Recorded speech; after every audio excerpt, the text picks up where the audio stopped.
उमर जानकारी के साथ हमारे लिए जुड़ गए हैं। मेयर, किस तरह से इस फैसले को अब देखा जा सकता है? जी मनोज सिन्हा की तरफ से मोहर लगा दी गई है, अब केंद्र सरकार से भी उम्मीद की जा रही है। वेल देखिए, ये बहुत एक इम्पॉर्टेंट पॉइंट है क्योंकि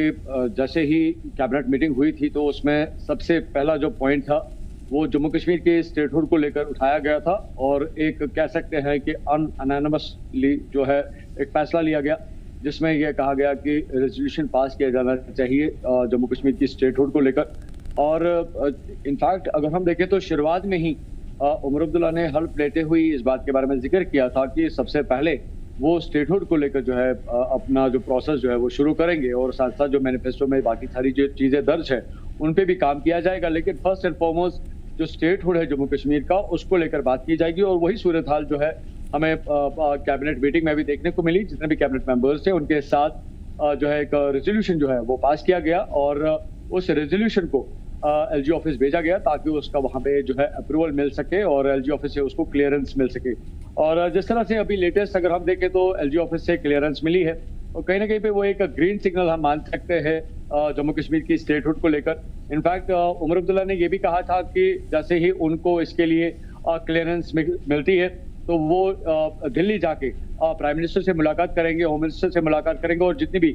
जो कंसर्न मिनिस्ट्रीज है इसके साथ उन सब से वो मुलाकात करेंगे और कोशिश यही करेंगे कि जल्द अज जल्द जो है जम्मू कश्मीर में स्टेटहुड को वापस लिया जाए। इनफैक्ट नेशनल कॉन्फ्रेंस का ये मानना है कि स्टेटहुड को वापस करना और वापस यहाँ पे बहाल करना उसका मतलब ये है कि यहाँ के जो अवाम के जो हुकूक है उनको वापस उसी सूरत हाल में लाना या जो उनकी एक ट्रू आइडेंटिटी है उसको वापस उसी तरह से बहाल करना है। तो कहीं ना कहीं पे स्टेटहुड जम्मू कश्मीर को वापस दिलाना एक बहुत बड़ा एक पॉइंट रहेगा सरकार की तरफ से। और जिस तरह से अभी एलजी ऑफिस से क्लियरेंस मिली है कहीं ना कहीं पे नेशनल कॉन्फ्रेंस के लिए एक बहुत बड़ी राहत की सांस हम कह सकते हैं का सामान जो है ये अभी मुहैया हुआ है एलजी ऑफिस से। लेकिन अब जिस तरह से उनका मानना है कि आने वाले कुछ दिनों में ही वो दिल्ली जाके प्राइम मिनिस्टर से इसके बारे में बात करेंगे और होम मिनिस्टर से भी इसको लेकर जो है मुलाकात करेंगे। और जिस तरह से जैसे ही वो यहाँ पे सीएम बने, आपको याद होगा प्रधानमंत्री ने अपने ऑफिशियल ट्विटर हैंडल पे जो है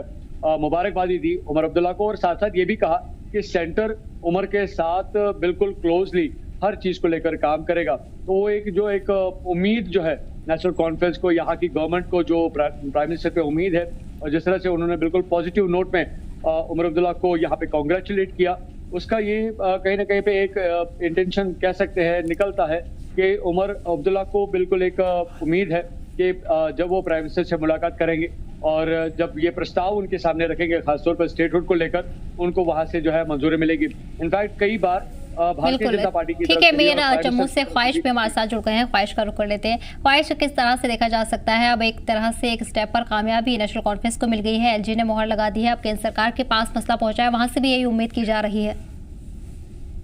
जी देखिए, जिस तरह से अभी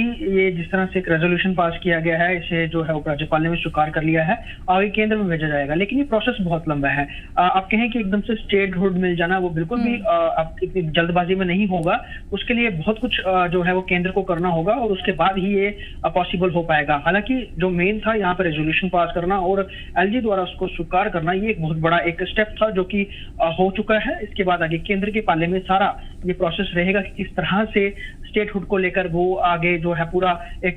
जो रोड मैप है वो तैयार करते हैं और कब तक जो है वो स्टेटहुड दिया जा सकता है।